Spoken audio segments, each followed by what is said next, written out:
been unable to blast the Japanese from their main defensive positions, a succession of limestone ridges around the walled town of Shuri.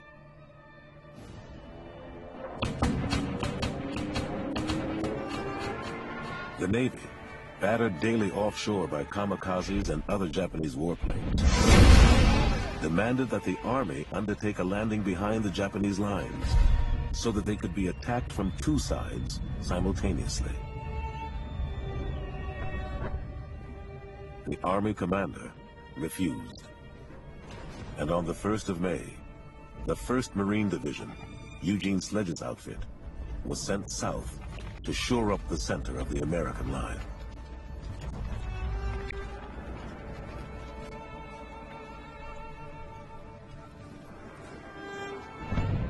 A column of men approached us on the other side of the road from the 106th Regiment, 27th Infantry Division that we were relieving. Their tragic expressions revealed where they had been. They were deadbeat, dirty and grisly, hollow-eyed and tight-faced. As they filed past us, one tall, lanky fella caught my eye and said in a weary voice, "It's hell up there, Marine." I said with some impatience, "Yeah, I know. I was at Peleliu." He looked at me blankly and moved on. Japanese shells shrieked down as the Marines struggled to find cover.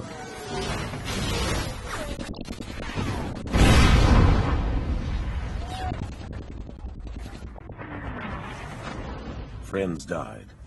Old friends who had fought alongside Sledge on Peleliu. Replacement lieutenants were killed or wounded with such regularity, he remembered, that we rarely saw them on their feet more than once or twice, and never got to know their names.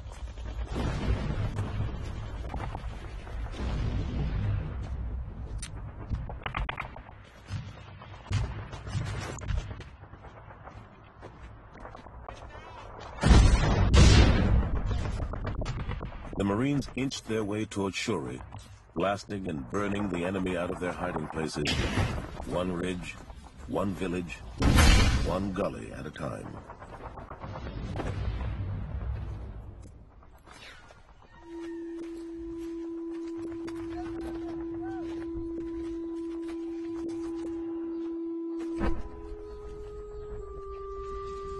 I found it more difficult to go back each time we squared away our gear to move forward. The increasing dread of going back into action obsessed me. Became the subject of the most torturous and persistent of all the ghastly war nightmares that have haunted me for many, many years. The dream is always the same. Going back up to the lines during the bloody month of May on Okinawa.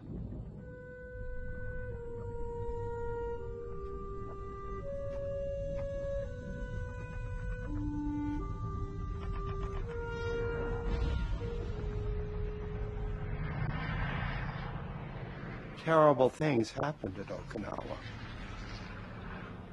But a man in an airplane above the battle doesn't see the terrible things.